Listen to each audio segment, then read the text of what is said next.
අයිබුවන් මම අද චිකන් පොට් පායි එකක් හදන්න යන්නේ.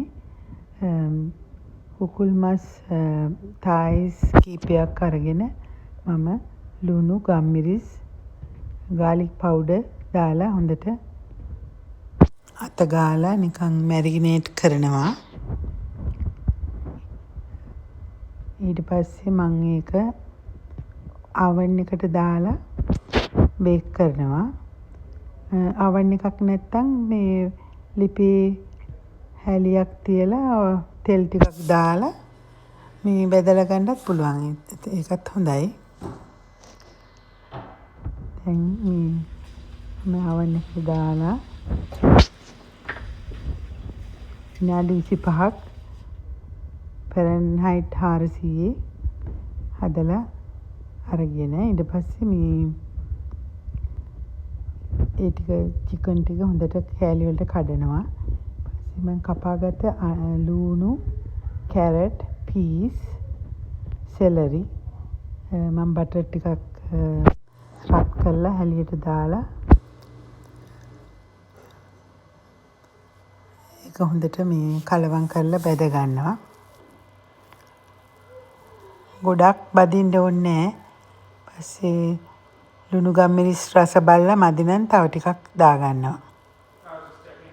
ඊට පස්සේ මේ ගාලික් හොඳට කුඩු කරලා චොප් කරලා ගත්ත ගාලික් ටිකක් බෙදලා මිශ්‍රණයට එකතු කරගන්නවා.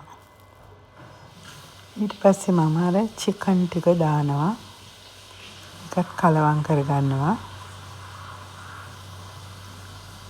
චිකන් ටික අන්තිමට දාන්න මොකද ඒක ඉදිලානේ තියෙන්නේ හොඳට. ඒක ඔක්කොම කලවම් වුණාට පස්සේ මේ චිකන් බ්‍රෝත් කෝප්පයක් ඒකට මම දානවා. ඒකලා මේ පිටි ටිකකුත් දානවා. ඒ මිශ්‍රණය ටිකක් ඝනකම වෙන්න. ඒකලා හොඳට කලවම් කරනවා. මට මනින්න ඕනේ බලලා ඊට පස්සේ හෙවි ක්‍රීම් ටිකක් දානවා මේ මිශ්‍රණයට.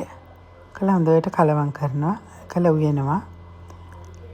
ඊට පස්සේ පායි ඩෝ එක අරගෙන මේ පායි තැටියට දාලා හොඳට මේ තුනී කරනවා. පායි ඩෝ එක කඩෙන් ගන්නත් පුළුවන්. ඊට පස්සේ කෑරුප් එකකින් පොඩක් හිල් කරලා මේ හදාගත්ත මිශ්‍රණයකට දාලා හොඳට තුනී කරලා මම මිශ්‍රණය ගොඩක් දාන්නේ මම කැමති නෑ ගොඩක් තික් ඝනකම එකක්. ඊට පස්සේ තව පායිඩෝ එකක් දාලා උඩින් තියලා හොඳට වහලා ඊට පස්සේ පොඩ්ඩක් කපලා බිත්තර කහමදේ ගාලා මේ oven එකට දානවා. ඊට පස්සේ පැය භාගයක්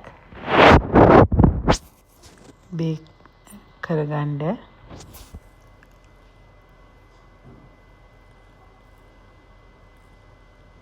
ෆැරන්හයිට් 425ට.